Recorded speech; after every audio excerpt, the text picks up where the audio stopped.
हम सभी जानते हैं कि व्यक्ति का मन बहुत चंचल होता है। यही कारण है कि मन अशांत रहता है और कई तरह के सवालों का जन्म भी अशांत मन के कारण ही होता है। यदि आप जीवन में शांति चाहते हैं तो इसके लिए जरूरी है मन को शांत करना। लेकिन मन को शांत कैसे किया जाए? गौतम बुद्ध से जुड़ी इस कहानी के माध्यम से आप जान सकते हैं कि मन को शांत करने का क्या तरीका है। इसमें भगवान गौतम बुद्ध द्वारा मन को शांत करने के आयामों के बारे में बताया गया है। जानते हैं इस कहानी के बारे में जिससे आपका जीवन बदल जाएगा। मन को शांत करने की कहानी। एक बार एक लड़का गौतम बुद्ध के पास जाकर कहता है, मेरे जीवन में बहुत अशांति है, कृपा करके आप मेरा मार्गदर्शन कीजिए जिससे कि मैं इस अशांति से छुटकारा पा सकूं। गौतम बुद्ध लड़के से जीवन की अशांति का कारण पूछते हैं। लड़का उत्तर देता है, अत्यधिक विचारों के कारण मेरे भीतर बहुत सारे विचार आते हैं जिससे मेरा मन अशांत रहता है।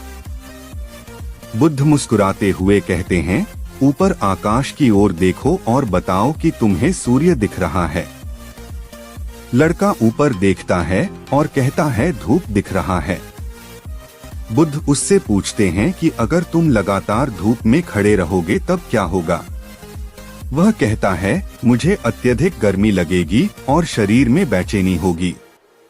बुद्ध लड़के से कहते हैं कि अगर धूप में खड़े रहने से तुम्हें गर्मी लगती है तो इसमें दोष किसका है, सूर्य के ताप का या तुम्हारा? लड़का कुछ सोचने के बाद कहता है, इसका जवाब आप भी बताइए।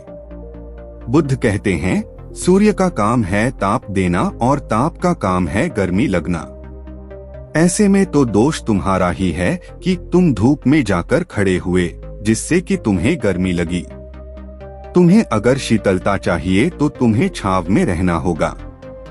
ठीक इसी तरह चंचल मन का भी स्वभाव होता है विचारों और भावनाओं को जागृत करना। विचार क्षण भर के लिए होते हैं, लेकिन विचार से पैदा हुई भावनाएं देर तक टिकी रहती हैं। लेकिन यह तुम्हें निर्णय लेना है कि तुम्हें विचार और भावनाओं के साथ चलना है या अलग दिशा बनानी है। कैसे करें मन को शांत? बुद्ध कहते हैं, मन को शांत करने के लिए तन के आयाम पर काम करना सबसे आसान तरीका है। शरीर के स्तर पर हमारी कर्मेंद्रियां और ज्ञानेंद्रियां है। कर्मेंद्रियां कर्म और ज्ञानेंद्रियां ज्ञान से जुड़ी होती है। इससे हम अपनी संवेदनशीलता को बढ़ा सकते हैं, यानी हम जो भी काम करें उसे आनंद के साथ करें। मन के आयाम से हटकर तन के आयाम पर जाने से ही तुम्हारा चित्त शांत होगा। ऐसा करने से तुम मन के आयाम से हटकर शरीर के आयाम पर आ जाओगे। ठीक उसी तरह जैसे तुम धूप से हटकर छांव में आ सकते थे। मन के आयाम से हटने पर तुम्हारी जागरूकता तन पर आ जाएगी। जब तुम तन के आयाम पर काम करोगे तब तुम्हारा चित्त शांत होगा। इसलिए हर काम को तन के आयाम पर करने से मन स्वतः शांत हो जाता है। अपने मन के विचार और भावना को नहीं बल्कि सुर को सुनो। लड़का बुद्ध से कहता है, अपने भीतर के सुर को कैसे सुने? बुद्ध कहते हैं, किसी शांत स्थान पर रहकर जहां शांति हो तब अपनी आंखें बंद करो और मन के भीतर चल रहे शोर से हटकर भीतर के सुर को सुनने की कोशिश करो। सुर निरंतर चलता रहता है, लेकिन बाहर के शोर के कारण तुम अपने मन के भीतर चल रहे सुर को नहीं सुन पाते हो। जब तुम अपने दोनों कानों को अपने हाथों से बंद कर दोगे तभी मन के सुर को सुन पाओगे।